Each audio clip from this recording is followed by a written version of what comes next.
Actors, we've all got issues, so let's talk about them. I'm Juan Ayala, and welcome to Actors with Issues. Each week, we bring you interviews with actors from across TV, film, and Broadway, taking many deep dives into their careers and getting into the successes, the struggles, and of course, the issues that they face as actors. That's enough about us. Let's dive into the episode. Today's guest is one of the many talented filmmakers to be featured in this year's Bite Size Halloween on Hulu. They are the writer, producer, and director of TICKS that you can watch now, streaming now on Hulu. Please welcome to the stage, Sam and Max. Sam, welcome to the show. Thank you so much for being here. Thanks for having me.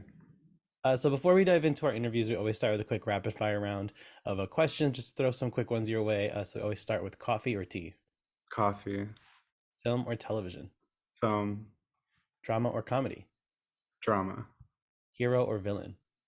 villain. What movie never fails to make you laugh? The Devil Wears Prada, And what movie never fails to make you cry? Brokeback Mountain. Both really good choices. What filmmaker has had the biggest influence on you? Oh my God. I guess I would say Hitchcock. Damn. Good choice. If you could have lunch with any actor, dead or alive, who would it be? Um, any actor, dead or alive? Oh God. The rapid fire round is hard. Um, I'm just gonna say Kate Blanchett because she's on my mind, but I Mm, like that's just not even true. But I would love to have dinner with her. That sounds yeah. amazing. Yeah. What is the last show that you binge watched? Uh, oh, I'm not much of a binge watcher. I guess probably like a season of Top Chef or something. And lastly, what is your favorite scary movie? Oh my God. I want to say Rosemary's Baby. Good choice. Mm. Classic. What I love about Hulu's Bite Size Halloween is that like every single short is so distinctively different from the other one. Like there's like no through line, and that's what I love about it because that's what horror is like. So where did the idea for your short come about?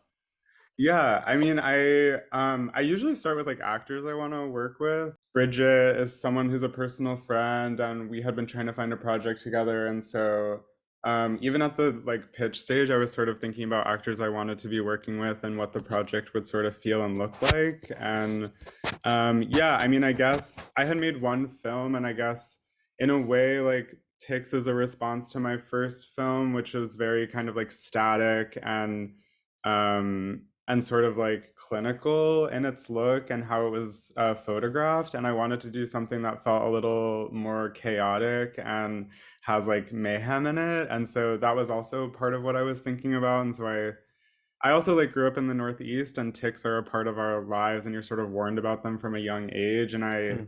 I started becoming interested in like the concept that they're a bit of a silent killer and they're a little bit insidious, and you don't really know that they're harming you until they're like well into sucking your blood, essentially. And so, this is a very long-winded way of answering your question, but that sort of like reminded me of romantic relationships and like the idea of jealousy. And so those Yeah. themes are all sort of coming together in the film. I just rewatched it this morning and me and my partner were talking about it and just sort of like the allegory of like conquering your abuser, but also like the bloodsucker gets blood sucked, like that person who is like, I don't know if a symbiote is the correct term to Mm, sort of use, but like way more take than give. And that's such a great thing to see showcase because for so many people in the queer community, they are in very abusive relationships and often can't escape them.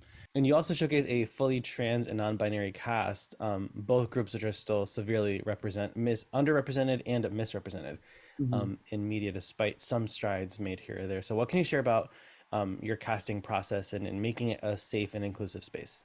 Yeah, totally. I only started making film in 2021, but like my practice working with actors is dates back a lot longer than that. I guess like I've been making performance for many years, and film is sort of like a newer exploration, but I've always been interested in working with queer people as my main sort of like muses and main people that I'm working with in the creative process, just because obviously I'm queer, and also I went to school to be an actor, and I'm extremely sort of familiar with the fact that a lot of I don't know. Obviously, like a lot of queer characters are not super represented in the canon, but I also find that when they are, like across film and television and also theater to some degree, the rendering of those characters is often a little two-dimensional or like verging on two-dimensional, or they're like there to serve sort of like a functional story purpose, but don't really have like a deep a deep landscape in the way that like the main characters do or something like that. So I feel like that's also one of my more I don't know, like subterranean missions is to try to get in there and sort of like be slowly just continuing to make films with all queer casts that are like taking over, and that when you're watching them you're not even necessarily thinking about that, but Mm. I'm giving like queer actors and characters opportunities to do things that I think they normally wouldn't be put in a position where they're allowed to do. Especially in this genre. I feel like queer people are Yeah. just not in the horror genre, not in thrillers. It's usually romantic comedies, like you said, as a plot device, as the sassy gay best friend or something, but never, very Yeah. rarely the lead. I mean, this year we had two films that the queer Mhm. people were the leads, which was great to see. Um, but you know, the name of our show being Actors with Issues is meant to shed some light on what actors and creatives may have to overcome in their career. So, as a filmmaker and as Mhm. someone with history as an actor, what's something that artists who are coming up may not even know will be an obstacle that you can share some advice about?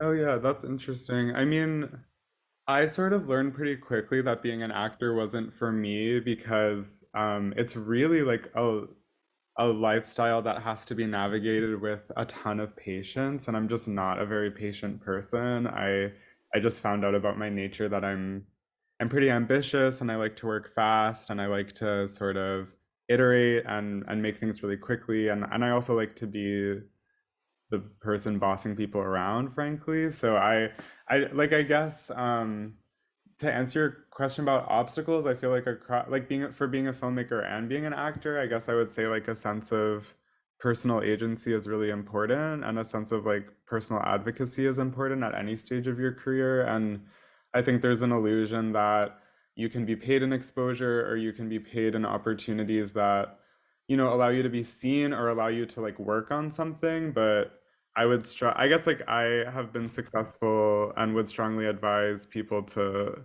um like take yourself seriously and be an advocate for who you are in your career, no matter even if you're just starting out, because it has reverberations, and you're sort of training people how to think of you in a way. Mhm. Yeah. And what would you say is a misconception about the industry that you maybe uncovered over the years? Um, I think there's a misconception that people who have desk jobs in the industry can make your career for you. I think that was something that was like an illusion that I really believed in at a young age, like having been signed as a screenwriter to a top agency when I was 21, like which is really crazy and a pretty honestly like it made me feel great, but it also made me like buy even further into this illusion for at least a couple years that like there are people who are in charge of my career, and I just sort of like if I put my head down and keep working, like they'll make everything happen for me. But I've Mm. really been finding that like you have to kind of do 99% of the work, and then like those sorts of people like your representatives and the people who support you can help finish things off, but it really does start with who you are as an artist and what your work ethic is, I think. Mhm. Yeah, Yeah. they get 10% of the commission, so you still have 90% to do. Right, exactly. Yeah, something like that. Yeah. So before we go, we always wrap up with a few sort of non-rapid fire questions, so the pressure's off. But fill in the blank. If I weren't working in the arts, I would be. Hmm. I honestly can't really see a life not working in the arts in some way, but I like an astronaut is the first job that came to mind because that just seems really, I like things that are difficult, I think. I'm a little sadistic and I feel like getting sent into space I would like do well with.